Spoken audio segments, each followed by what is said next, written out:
जय हिंद दोस्तों, मेरा नाम है वेदश्री त्रिवेदी और इस समय हम लोग पढ़ रहे हैं इनकम टैक्स।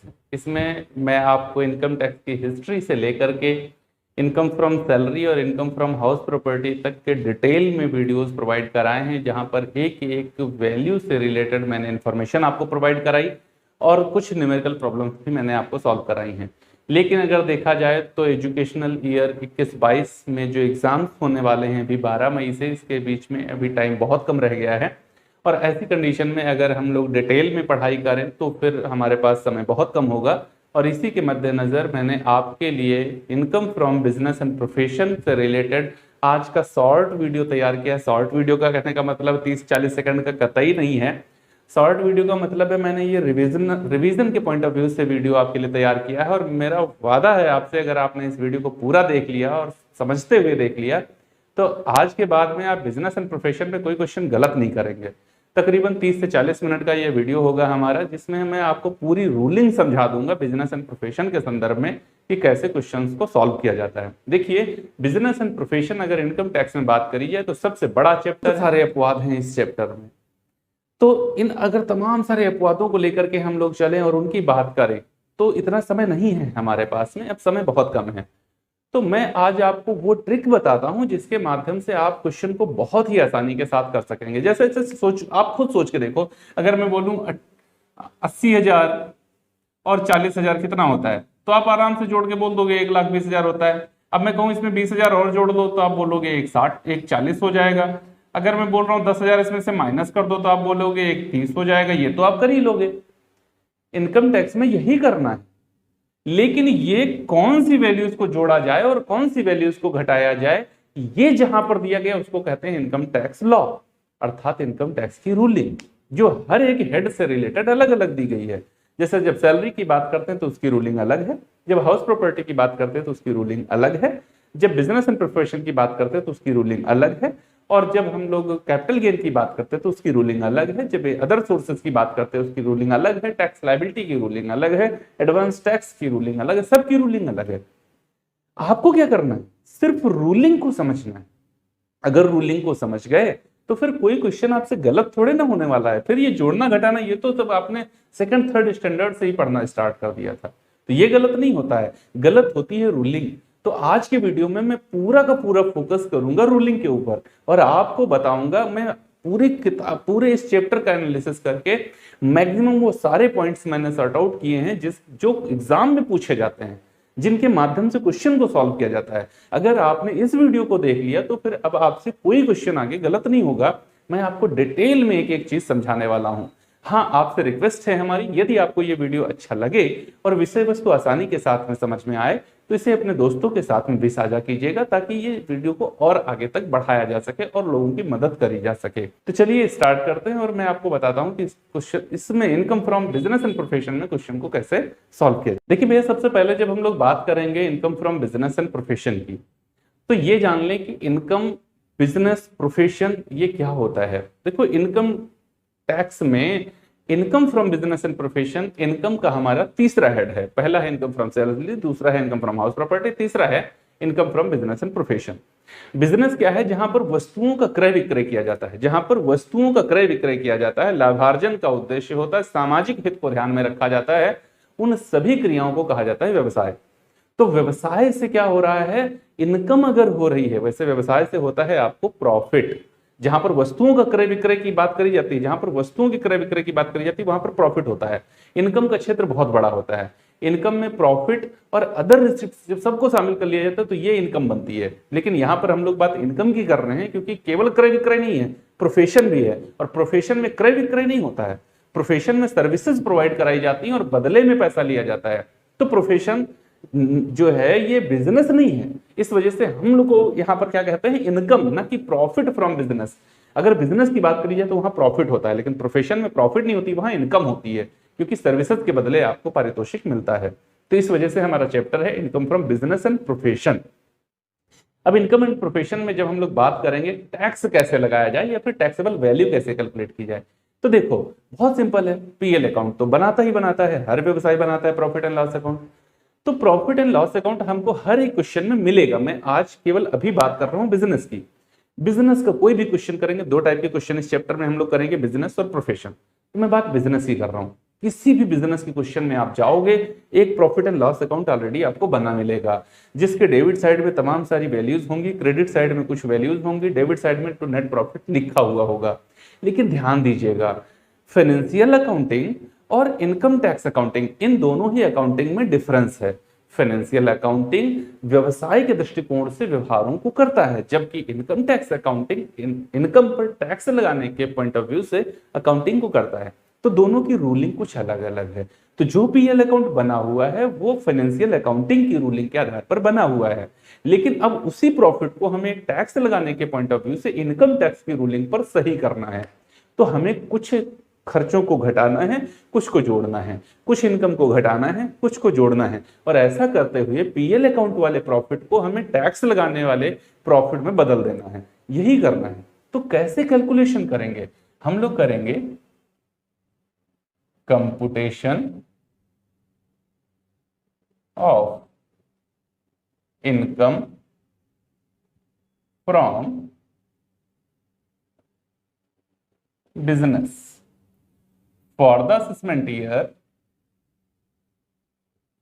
अभी मेरा ये चल रहा है 2021-22, समय के आधार पर ये बदल चुका है, 22-23 हो चुका है, लेकिन ध्यान दीजिएगा जब तक एग्जाम नहीं हो जाते मेरा असेसमेंट ईयर नहीं बदलेगा, वो यही रहेगा जो इस समय है, बिल्कुल भी नहीं बदलेगा। ओके, बिल्कुल भी ये चेंज नहीं होगा, जो है सो रहेगा। ठीक है, यहां पर हम लोग अमाउंट के दो कॉलम खींच लेते हैं, अमाउंट और अमाउंट। क्वेश्चन में देखें तो हमको क्वेश्चन में net profit as per PL account दिया रहता है, और इसको हम लोग दूसरे कॉलम में लिख लेंगे। क्या करेंगे? दूसरे कॉलम में लिख लेंगे। अब उसके बाद में क्या करना है? तमाम सारे खर्चे जो पीएल अकाउंट में ऑलरेडी लिखे हुए हैं, इनकम टैक्स के पॉइंट ऑफ व्यू से कुछ खर्चे डिसअलाउ होंगे, कुछ अलाउ होंगे, कुछ इनकम डिसअलाउ होगी, कुछ एक्सपेंसेस डिसअलाउ होंगे। बस उनको हमें क्या करना है? जोड़ना घटाना है और प्रॉफिट को सही कर देना है। तो कैसे? सबसे पहले क्या करिएगा, इनकम टैक्स के पॉइंट ऑफ व्यू से जो एक्सपेंसेस डिसअलाउ हैं उनको प्रॉफिट में जोड़ दो। ऐसा क्यों जोड़ दो? अपने मन के मालिक हो कि मन कर रहा है जोड़ दो, जोड़ दो, इसलिए जोड़ दो क्योंकि वो एक्सपेंसेस इनकम टैक्स के पॉइंट ऑफ व्यू से डिसअलाउड है, जबकि आपने पीएल अकाउंट के डेबिट साइड में लिख दिया। जब पीएल अकाउंट के डेबिट साइड में लिख दिया तो ठीक उतने ही अमाउंट से आपका प्रॉफिट कम हो गया। अब प्रॉफिट को हमें क्या करना है? बराबर करना है। तो जितने से हमने कम किया था उतना अगर उसमें जोड़ दें तो बराबर हो जाएगा। इसी वजह से एक्सपेंसेस को जोड़ देते हैं जो डिसअलाउड थे। बात क्लियर है? ध्यान दीजिएगा, आज वाला ये फॉर्मेट हम जो आपके लिए लेकर आए हैं, इसको अगर आप ध्यान से देखते और समझते हैं फिर क्वेश्चन बिजनेस एंड प्रोफेशन का गलत नहीं करोगे, ये मेरा यकीन ही नहीं पूर्ण विश्वास है। तो आइए हमारे साथ, अब हम लोग क्या करेंगे, यहां पर ऐड करते हैं क्या? Item to be disallowed. जो खर्चे डिसअलाउड थे उन सबको ऐड करना है। अब बच्चा कंफ्यूज रहता है कि वो खर्चे कौन कौन से हैं जो डिसअलाउड थे। मैं आपके लिए पूरी किताब का एनालिसिस करके बिजनेस एंड प्रोफेशन के वो मैक्सिमम खर्चे निकाल के लेके आया हूं जो डिसअलाउड होते हैं। मैं आपको समझा रहा हूं और केवल इतना ही पढ़ना है आपको, पूरी रूलिंग पे मत जाइएगा। मैं जो आपको बता रहा हूं केवल इतना पढ़ लो, क्वेश्चन तुम्हारा सही हो जाएगा। आओ देखो कौन कौन से खर्चे डिसअलाउड होते हैं। तो यहां पर नंबरिंग करते हुए हम लोग ऐसे ऐसे इसी लाइन में लिख लेंगे। अगर ऐसे लिखेंगे तो जगह हमारे पास में कम पड़ जाएगी। सबसे पहले देखो house hold expenses, house hold expenses. House hold expenses का मतलब है अगर आपने घरेलू खर्च कर लिए हैं, कैसे घरेलू खर्च किए हैं और उनको पीएल अकाउंट में लिख रखा है तो वो डिसअलाउड है। Okay, personal expenses, personal expenses ये डिसअलाउड होते हैं। फिर आपसे बहुत ज्यादा पूछता है income tax, income tax disallow होता है। ध्यान रखें, हम टैक्स लगाने के लिए ही प्रॉफिट निकालने जा रहे हैं और आप पहले से ही इनकम टैक्स लगाए बैठे हैं, डिसअलाउ होता है। चौथे नंबर पर provision for income tax, provision for income tax. पांचवें नंबर पर interest on loan for payment of income tax. Income tax payment करने के लिए आपने लोन लिया था और उस पर इंटरेस्ट दिया, डिसअलाउड। क्यों? जब इनकम टैक्स डिसअलाउड है तो आप अगर प्रोविजन करोगे वो भी डिसअलाउड है, और अगर आपने इसको टैक्स को पे करने के लिए लोन ले लिया तो ये भी डिसअलाउड है। बात क्लियर हो रही है आपको? नंबर 6 पर हम लोग बात करते हैं provision for bad debts. Provision for bad debts disallowed होता है। नंबर 6 हो गया है। नंबर 7 क्या है? इंटरेस्ट ऑन कैपिटल, बहुत इंपॉर्टेंट है। इंटरेस्ट ऑन कैपिटल, पूंजी पर ब्याज, डिसअलाउ होता है। Number 8 interest on proprietors capital. Proprietor की कैपिटल पर इंटरेस्ट है, डिसअलाउ। इंटरेस्ट ऑन कैपिटल है, डिसअलाउ। हाँ, interest on borrowed capital for business purpose, allow. ध्यान दीजिएगा, interest on borrowed capital for business purpose, मतलब जो कैपिटल हमने लगाई, जो लोन हमने लिया, बारोड कैपिटल मतलब जो ऋण पूंजी हमने ली, वो क्यों ली? बिजनेस के लिए ली, और उस पर मैंने इंटरेस्ट पे किया, तो क्या हो जाएगा? अलाउड हो जाएगा, अलाउड हो जाएगा। बात क्लियर हो रही है ना आपको? फिर क्या हो रहा है भैया? Late payment, late interest on late payment of income tax and in penalty thereon. Income tax का लेट पेमेंट किया, उस पर इंटरेस्ट लग गया, उस पर क्या हुआ? इंटरेस्ट लग गया, और पेनाल्टी भी लग गई, उस पर क्या हुआ? पेनाल्टी भी लग गई, डिसअलाउड। डिसअलाउड छोड़ो, जाने दो। बात क्लियर हो रही है ना? उसके बाद में 10 नंबर पर डोनेशन,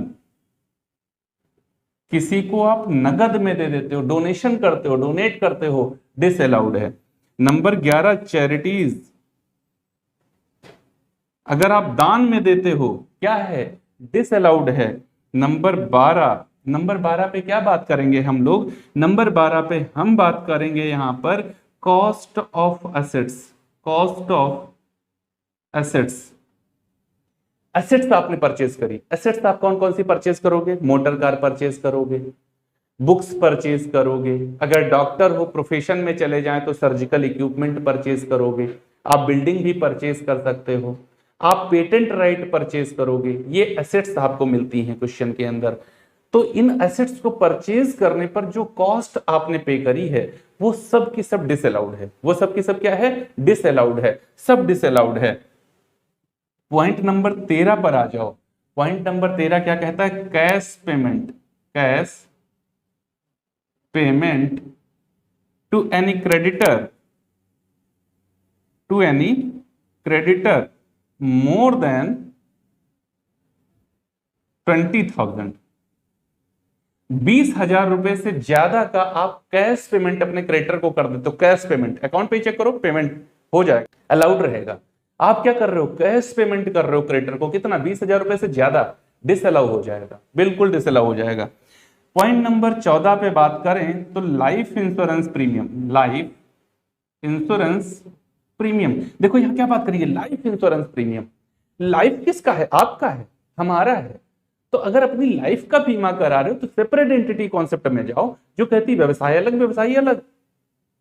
अपना व्यवसायी बीमा करा रहा है, व्यवसाय में लिख रहा है, डिसअलाउड हो गया। भाई क्यों अलाउ कर रहे हो? उसको अलाउ नहीं होगा, वो डिसअलाउड हो जाएगा। लाइफ इंश्योरेंस प्रीमियम बहुत पूछे जाने वाले ये पॉइंट्स हैं। वो ये मैं वो पॉइंट आपके लिए लेके आया हूं जो बहुत पूछे जाते हैं, मतलब बहुत ज्यादा पूछे जाते हैं। फिर इसके आगे चले हम लोग तो देखेंगे 15 नंबर पर ट्रांसफर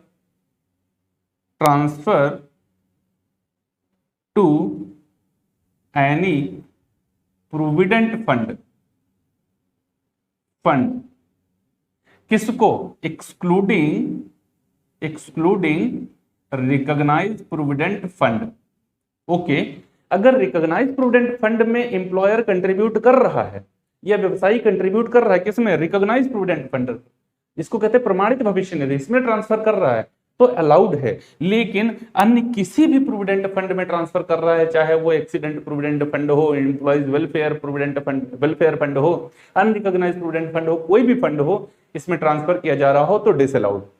ट्रांसफर किया जा रहा हो तो क्या हो जाएगा? डिसअलाउड हो जाएगा। बिल्कुल भी अलाउ मत कीजिएगा, ये सब डिसअलाउ होता है। देखो ये जो 15 पॉइंट मैंने आपको बता दिए, ये कहने को 15 है, इनमें अगर और एक्सप्लेन करेंगे जाकर के ना आगे अंदर जाकर के, तो ये 20-25 पॉइंट हो जाएंगे।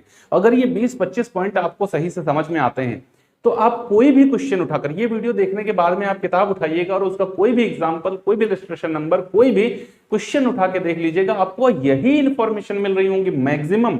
हाँ, दो एक इंफॉर्मेशन अलग आ गई तो उनकी भी मैं बात कर रहा हूं, वो सब का सब फिर यही होगा और इससे ज्यादा कुछ नहीं होगा। तो आइए एक बार मैं फिर से आपको इनका एक्सप्लेनेशन दे देता हूं। सबसे पहले जैसे मैंने हाउस होल्ड एक्सपेंसेस लिखा, हाउस होल्ड एक्सपेंस मैंने एक साथ लिख दिया, आपको तमाम सारे खर्चे वो बोलेगा हाउस होल्ड एक्सपेंस में आते हैं। वो जैसे आप अपने रहने के घर का रिपेयर करा लो, रहने के घर का मेंटेनेंस करा लो, अपने व्यवसाय के नौकर को आप अपने घर पर लगा लो, ये सब हाउस होल्ड एक्सपेंसेस हैं। तो मैंने एक जगह लिखा हाउस होल्ड एक्सपेंस, इस तरीके से कुछ भी घुमाए वो आपका हाउस होल्ड एक्सपेंस है। पर्सनल एक्सपेंस, पर्सनल एक्सपेंस क्या है कि आप अपनी डॉटर को गिफ्ट दे रहे हो, अपने मित्र को गिफ्ट दे रहे हो, अपने पुत्र को गिफ्ट दे रहे हो, कहीं टहलने जा रहे हो, अपने लाइफ का इंश्योरेंस करा रहे हो, ये सब क्या है? पर्सनल एक्सपेंसेस हैं। आपके ऊपर कोई क्लेम चल रहा है, आपके ऊपर किसी ने वाद प्रस्तुत किया है, उस पर आपने वकील किया है और वकील का जो खर्च है वो लीगल चार्जेस आपने बिजनेस में लिख रखे हैं, ये सब क्या है? पर्सनल एक्सपेंसेस हैं। तो ऐसे ही क्वेश्चन को घुमाया जाएगा, वो अलग अलग पॉइंट निकाले जाएंगे, पर्सनल एक्सपेंसेस होते हैं, ठीक है ना। फिर उसके बाद में बात करें इनकम टैक्स, हर क्वेश्चन में पूछा जाने वाला, और provision for income tax her question में पूछा जाने वाला पॉइंट है। Interest on loan for payment of income tax, ये बहुत कम क्वेश्चन में आएगा लेकिन बहुत अच्छा है क्योंकि कंफ्यूजिंग होता है, बच्चे जल्दी समझ नहीं पाते हैं। Provision for bad debts, provision for bad debts disallow है, लेकिन ध्यान रहे बैड डेब्ट्स अलाउ है, बैड डेब्ट्स अलाउ है, provision for bad debts disallow, bad debts allow. Okay, चलिए इंटरेस्ट ऑन कैपिटल डिसअलाउ, बहुत ध्यान रखिएगा, इंटरेस्ट ऑन कैपिटल डिसअलाउ। हाँ, एक और पॉइंट आ गया 16 नंबर पर, उसको लिखिएगा, proprietors remuneration, proprietors remuneration. Okay, फिर वो चाहे सैलरी के रूप में ले रहा हो, चाहे रेंट के रूप में ले रहा हो, किसी भी रूप में ले रहा हो, डिसअलाउड।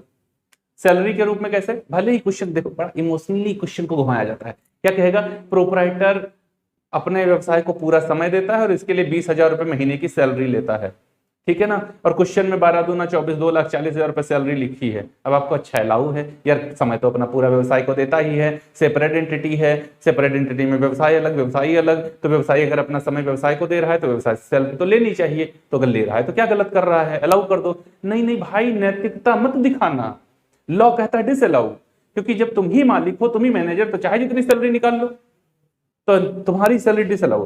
तुम्हारा अपना ही मकान है, उस मकान में गोडाउन है, वो गोडाउन तुम अपने व्यवसाय के लिए यूज करते हो, गोडाउन का रेंट 20,000 रुपए महीना, 50,000 रुपए महीना लिखे बैठे हो, डिसअलाउ। मत लिखना उसको, डिसअलाउ। बहुत अच्छा पॉइंट है, जब कभी क्वेश्चन में आएगा कंफ्यूज ही करेगा। चलिए, तो interest on capital, interest on proprietors capital disallow है, लेकिन हाँ इंटरेस्ट ऑन बारोड कैपिटल है तो अलाउड होता है। Interest on late payment of income tax and उसका जो पेनाल्टी लग गया वो अलाउ होता है। डोनेशन चैरिटी, ध्यान रखिएगा, कभी कभी बोलेगा डोनेशन दिया है चेक द्वारा, तब भी डिसअलाउ, हमेशा डिसअलाउ ही है। असेसमेंट ईयर 19-20 की बात करूं तो वहां अगर चेक द्वारा देते तो अलाउ था, लेकिन अगर आपने कैश में दे दिया तो डिसअलाउ। अभी तो सब कुछ डिसअलाउ ही कर दिया गया है, अलाउ किया ही नहीं गया है। डोनेशन और चैरिटी पूर्ण रूप से डिसअलाउ है, लेकिन ध्यान रहे अगर आप अपने कस्टमर्स को गिफ्ट देते हो ये अलाउड है, कस्टमर्स को गिफ्ट देते हुए अलाउड है, एडवर्टाइजिंग करते हुए अलाउड है, कैलेंडर डायरी देते हुए अलाउड है, टीवी सेट दे देते हो अलाउड है, मोटरसाइकिल उपहार में निकाल देते हुए अलाउड है, ये सब अलाउड है। क्यों? क्योंकि इससे आपका व्यवसाय बढ़ेगा, व्यवसाय बढ़ेगा तो इनकम बढ़ेगी, इनकम बढ़ेगा तो टैक्स बढ़ेगा, तो ये सब अलाउड है। लेकिन ध्यान रहे अगर आपने किसी को डोनेट किया है तो वहां पर व्यवसाय नहीं बढ़ेगा, चैरिटी में दिया है तो व्यवसाय नहीं बढ़ेगा, तो ये सारे खर्चे डिसअलाउड हैं। कॉस्ट ऑफ असेट्स, बहुत सारे कंडीशन आएंगी कॉस्ट ऑफ असेट्स में, 5 वैल्यू बहुत याद रखिएगा। आप कार परचेज करेंगे, मशीनरी परचेज करेंगे, बिल्डिंग परचेज करेंगे, पेटेंट्स राइट परचेज करेंगे और फर्नीचर परचेज करेंगे, बुक्स परचेज करेंगे, इन सब पर डेप्रिसिएशन अलाउ होता है। लेकिन ध्यान रहे भाई मेरे, इनकी जो कॉस्ट आप पे करते हो वो डिसअलाउ होती है। क्वेश्चन में कॉस्ट लिख के आती है, मोटर कार लिखा है, केवल लिखा है मोटर कार, इसका मतलब है ये मोटर कार का डेप्रिसिएशन नहीं है, मोटर कार की कॉस्ट है। इस पर डेप्रिसिएशन तो अलाउ है लेकिन इसकी कॉस्ट डिसअलाउ है। तो 5 पॉइंट देखो इसके अंदर से निकला है। Cash payment to any creditor 20,000 रुपए ज्यादा दे दिया है। लाइफ इंश्योरेंस प्रीमियम बहुत क्वेश्चन में आता है। Transfer of any provident fund इससे रिलेटेड 4-5 पॉइंट मैंने आपको बताया वो सब डिसअलाउ होते हैं। और ये लास्ट पॉइंट मैंने मैनेजर्स रेम्यूनरेशन या प्रोप्राइटर्स रेम्यूनरेशन सैलरी या रेंट के रूप में डिसअलाउ होता है। बात क्लियर है? तो अब क्या करते हैं हम लोग, यहाँ पर जितना जो कुछ है इसको सबको जोड़ देंगे, सबको जोड़ करके यहां पर ले आते हैं। ठीक है, अब इस वाले प्रॉफिट को इस वाले प्रॉफिट में ये सारे खर्चे जोड़ देते हैं।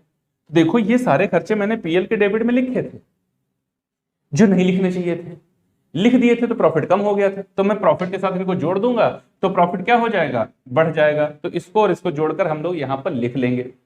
जब लिख लेंगे तो उसके बाद में कुछ खर्चे तो ऐसे भी हैं जो नहीं लिखे गए हैं, उनको लिखना चाहिए था। अगर कोई खर्च ऐसा है जिसको लिखना चाहिए था लेकिन नहीं लिखा गया है तो उसको लेस करेंगे। लेस करते समय क्या करते हैं, लेस करते हैं यहां पर expenses allowed but not debited to PL account. ऐसे खर्चे जो अलाउ थे, ऐसे खर्चे जो अलाउ थे लेकिन पीएल अकाउंट के डेबिट साइड में नहीं लिखे गए। और ये खर्चे होते कौन से हैं, सारे खर्चे आपको मिलते हैं ये एडजस्टमेंट में। अब देखिए आपका ये फॉर्मेट सेम ऐसे ही चलेगा। तो ये लाइन में हटा दूंगा क्योंकि मेरे पास इतनी जगह नहीं हो, अगर इसको हटा दूंगा तो फिर समझने योग्य नहीं रह जाएगा। तो मैं ये हटा रहा हूं, आपका फॉर्मेट ये सीधा ही चलेगा, ये ध्यान रखना है। आपका इसी क्रम में जो भी मैं एडलेस लिखता चलूंगा वो इसी क्रम में चलेगा, ये आपको ध्यान रखना है, यही फॉर्मेट आपका चलेगा। तो अब मैं कुछ ऐसे एक्सपेंसेस लिखूंगा जो अलाउड थे लेकिन उनको नहीं लिखा गया। और ध्यान रखिएगा ये सारे एक्सपेंस आपको मैक्सिमम 99% एडजस्टमेंट में मिलते हैं, ऊपर पीएल अकाउंट में ये नहीं होते क्योंकि वो तो पहले से लिखे गए हैं। ये क्या कह रहा है, expenses allowed but not debited to PL. तो जो डेबिट नहीं किया गया वो कहां होगा, एडजस्टमेंट में होगा। तो ये सारे खर्चे हमको एडजस्टमेंट से निकाल के लेके आने हैं। बात क्लियर है ना? ध्यान, अच्छा एक पॉइंट और ध्यान दीजिए, ये जो आरपीएफ वाली बात मैंने कही ना, आरपीएफ का अलाउ है बाकी सब डिसअलाउ है। तो क्वेश्चन में कभी 1-2 क्वेश्चन कम से कम ऐसे हैं जिसमें ये दिया गया है कंट्रीब्यूशन टू आरपीएफ अर्थात रिकॉग्नाइज्ड प्रूडेंट फंड ₹20,000। लेकिन जब वो अपना अकाउंटिंग ईयर क्लोज कर रहा था उस टाइम तक केवल 15,000 ही ट्रांसफर किए गए हैं, 5,000 भी ट्रांसफर किए ही नहीं गए हैं। तो actual amount transfer to recognised prudent fund will be allowed. जो ड्यू है अभी वो नहीं, जो एक्चुअल में ट्रांसफर हो गया है केवल वही अलाउ होगा, अन्य की डिडक्शन आपको नहीं मिलेगी, ये ध्यान रखिएगा। तो आगे चलते हैं और इधर देखते हैं हम लोग कौन कौन से एक्सपेंस अलाउ हैं जिनको मैंने लिखा नहीं है। तो इसमें सबसे पहले बात आती है डेप्रिसिएशन की। सबसे पहले नंबर 1 पर बात आती है डेप्रिसिएशन ऑन, किस किस पर, तो डेप ऑन सबसे पहले होती है कॉस्ट ऑफ पेटेंट। इस पर जो डेप्रिसिएशन अलाउ होता है वो 25% का डेप्रिसिएशन अलाउ होता है, ठीक है ना। अगर बुक्स की बात करी जाए, चाहे उनका एनुअल पब्लिकेशन होता हो और चाहे एनुअल पब्लिकेशन ना होता हो, कभी कभी क्वेश्चन में कंफ्यूज करने के लिए बोलेगा इनका एनुअल पब्लिकेशन होता है, असेसमेंट ईयर 19-20 तक 100% एनुअल पब्लिकेशन वाली बुक्स पर 100% का डेप्रिसिएशन था, अब नहीं रह गया है। अब केवल कितना होता है 40%। अगर बुक्स की बात करें तो कितना 40%। अगर कार की बात करेगा तो कितना 30%। अगर बिल्डिंग की बात करेगा तो 10%। मशीन की बात करेगा तो 15%। अगर सर्जिकल इक्विपमेंट की बात करेगा तो कितना 15%। बस मैक्सिमम यही सब हैं जो आते हैं। हर क्वेश्चन में आपको पेटेंट मिलेगा, 90% क्वेश्चन में पेटेंट मिलेगा। अगर 50 क्वेश्चन पढ़ोगे तो 40 क्वेश्चन में कम से कम आपको 45 क्वेश्चन में आपको कॉस्ट ऑफ पेटेंट मिलेगी। ध्यान रखिएगा कॉस्ट ऑफ पेटेंट डिसअलाउड लेकिन 25% का डेप्रिसिएशन अलाउड। बुक्स खरीद लिया, चाहे एनुअल पब्लिकेशन होता है चाहे नहीं होता है, वो डिसअलाउड लेकिन उस पर 40% का डेप्रिसिएशन अलाउड।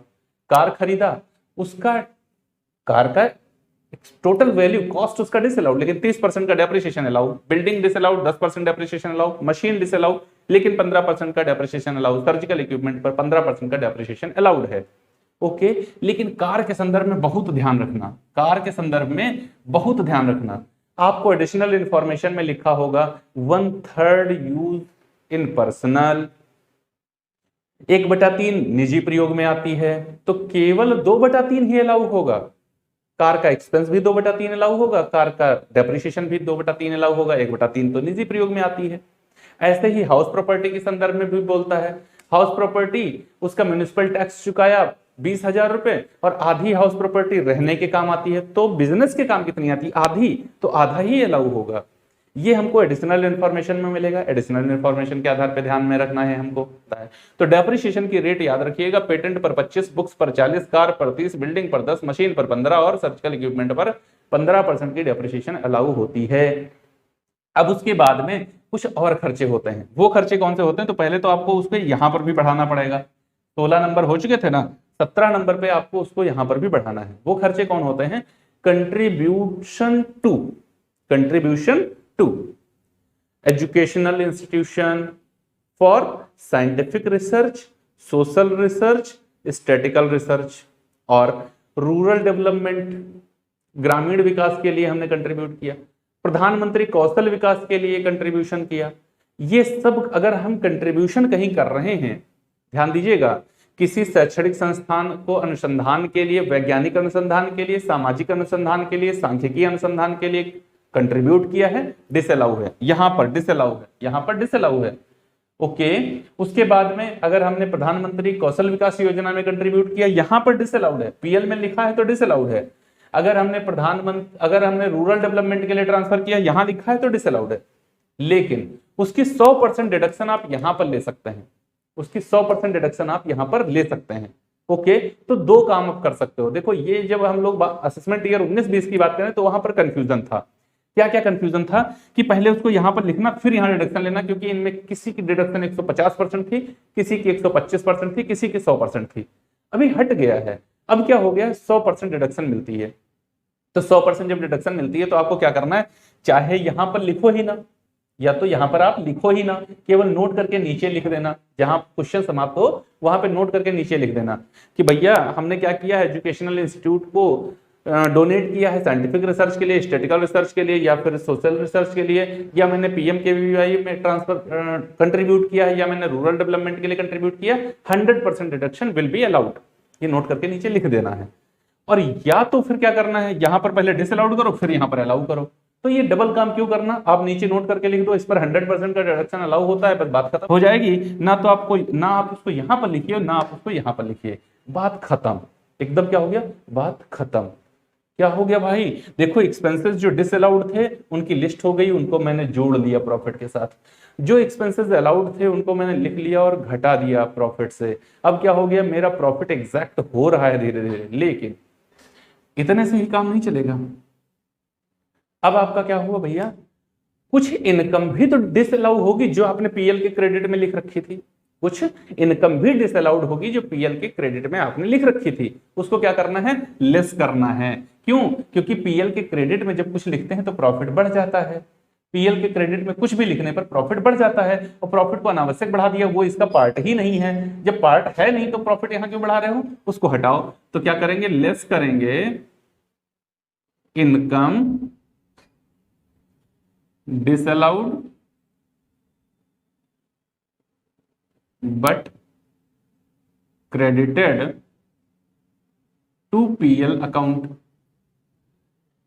ये लाइन नहीं खींचते भाई, ठीक है। क्या करना है, इनकम जो थी वो डिसअलाउड थी, उसको लिखना नहीं था, लेकिन हमने पीएल अकाउंट के क्रेडिट कर दिया। मैं बता चुका हूं, पीएल अकाउंट के क्रेडिट में 1 रुपया लिखोगे, 1 रुपए से प्रॉफिट बढ़ जाएगा।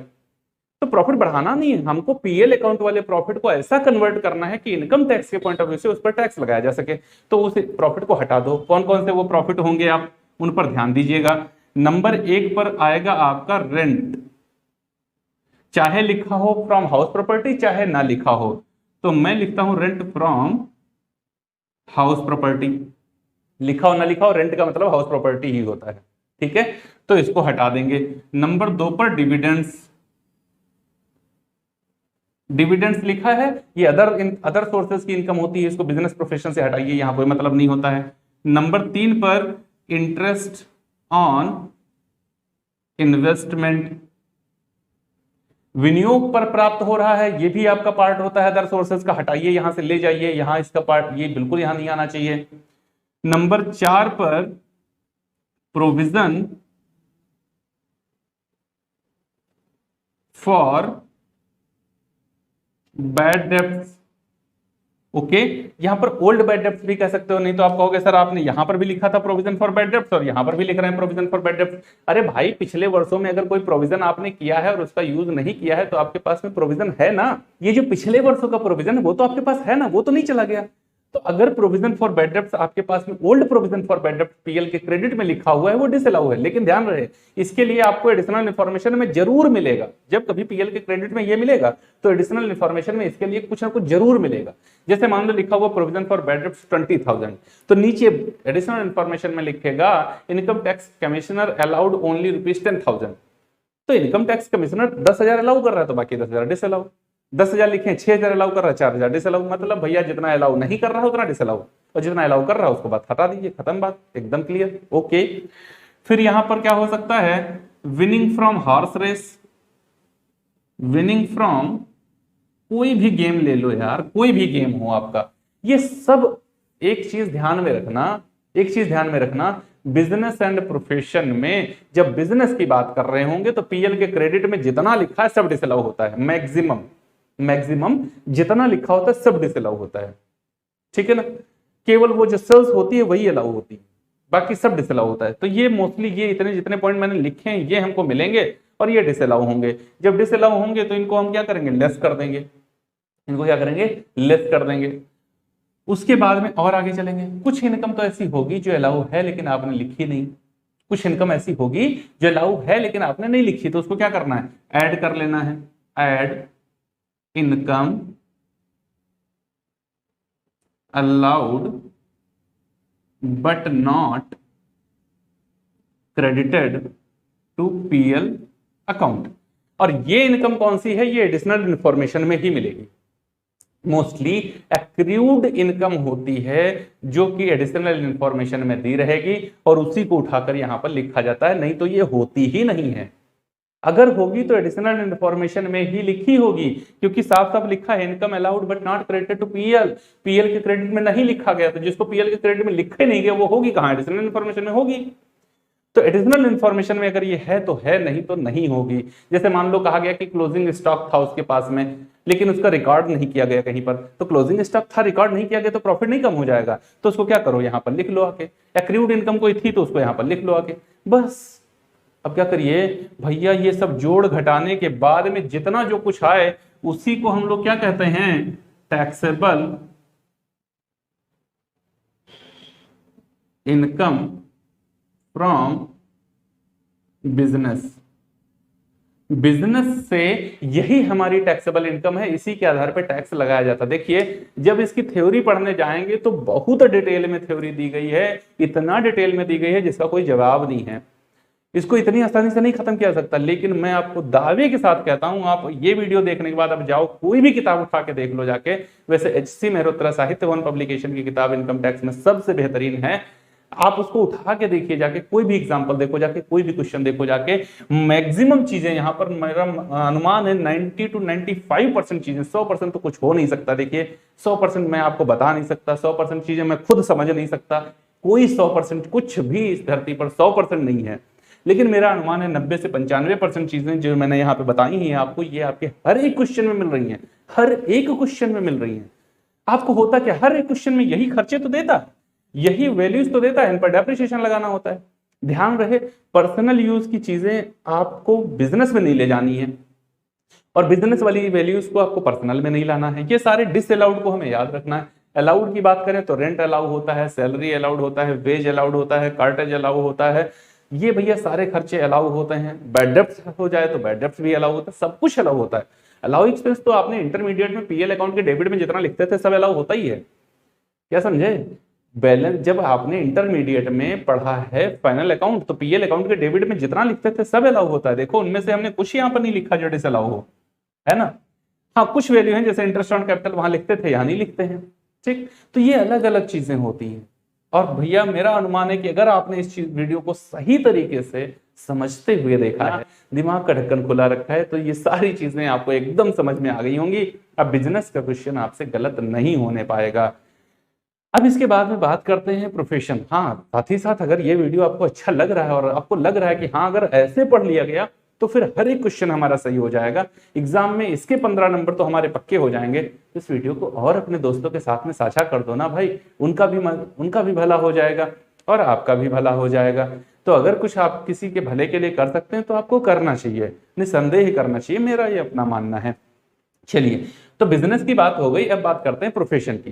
देखिए, प्रोफेशन का जब क्वेश्चन आता है तो बहुत ही आसान हो जाता है, मतलब मजा आ जाता है एकदम। प्रोफेशन वाले क्वेश्चन में तो बहुत ही आसान होता है। क्या करना होता है, ऐसा फॉर्मेट उसका नहीं होता है।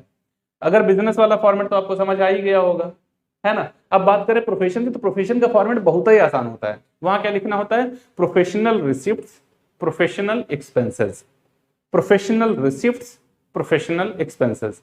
प्रोफेशनल रिसिप्ट पहले हम लोग बात करते हैं। तो जितने भी क्वेश्चन दिए गए उसमें दो तरीके के प्रोफेशन दिए गए हैं, या तो वो डॉक्टर हैं, या तो चार्टर्ड हैं, या तो एडवोकेट हैं। तीन मान लो, डॉक्टर होंगे, वकील होंगे, चार्टर्ड होंगे, ये प्रोफेशनल लोग हैं।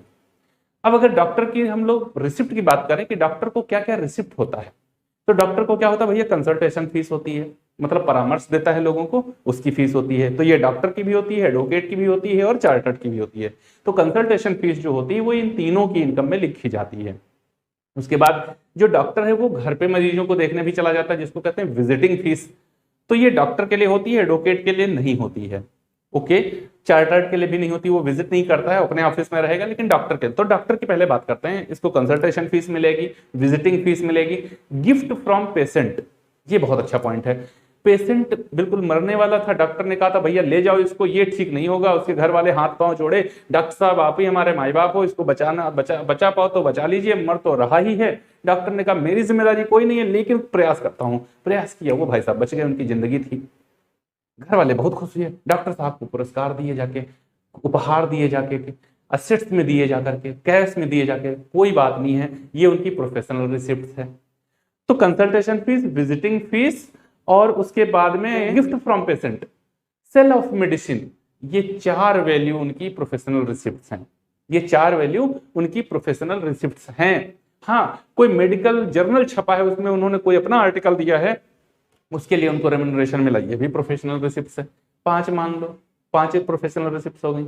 अब खर्चे, खर्चे कौन कौन से होंगे, जो दवाएं बेची उनको खरीदा होगा तो कॉस्ट ऑफ मेडिसिन, जो उनका डिस्पेंसरी है मतलब क्लिनिक है उसका रेंट दिया होगा तो रेंट ऑफ डिस्पेंसरी, कार है तो कार के एक्सपेंसेस, सैलरी दी है तो सैलरी, रेंट एक्सपेंस, जितने भी मतलब इस टाइप उस इनकम को प्राप्त करने के लिए जितना खर्च किया सब अलाउ है।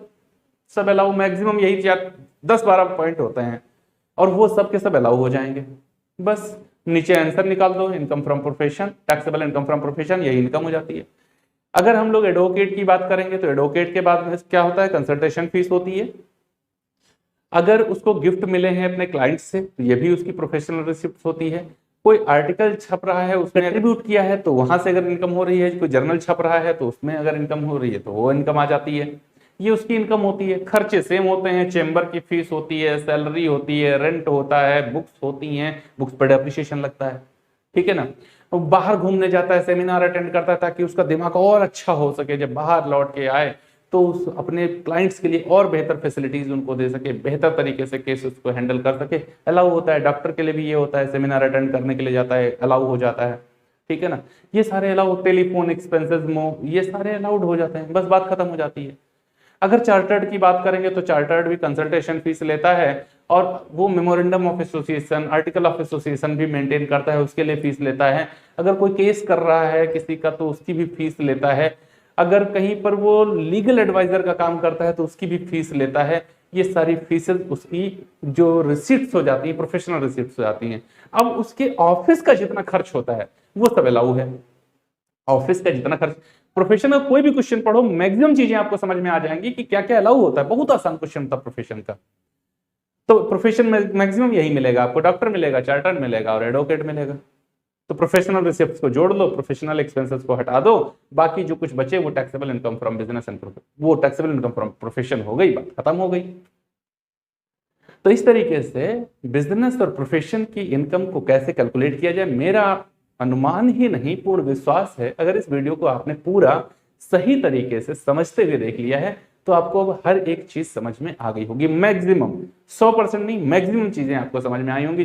झंडा ऊंचा मैं फालतू का करता नहीं, बड़ी बात मैं बोलता नहीं, जो वास्तविकता है वो मैं आपको बता रहा हूं। अगर इसको देख लिया है, समझ लिया है और इस पर जाकर के अब आप प्रैक्टिस कर लेते हैं तो आप उम्मीद कर सकते हैं कि आपका क्वेश्चन मैक्सिमम सही ही होगा। ऐसा मेरा यकीन नहीं, पूर्ण विश्वास है। और मेरी शुभकामनाएं आपके लिए, आपका एग्जाम बेहतर हो और अच्छे परिणाम आपके आए। आपके परिणाम ही हमारी पहचान है। हम आपके साथ लगातार बने हुए हैं। अगर आपको कहीं पर कोई प्रॉब्लम है तो आप अपनी प्रॉब्लम्स हमारे साथ शेयर कर सकते हैं। हमारे टेलीग्राम चैनल, फेसबुक पेज या फिर हमें हमारे Instagram channel commerce with Vedashira पर अपनी प्रॉब्लम्स आप हमें भेज सकते हैं। मैं उसका प्रॉपर सोल्यूशन देने का अपना पूरा प्रयास करूंगा। हम लोग मिलेंगे अपने अगले वीडियो में, तब तक के लिए जय हिंद दोस्तों।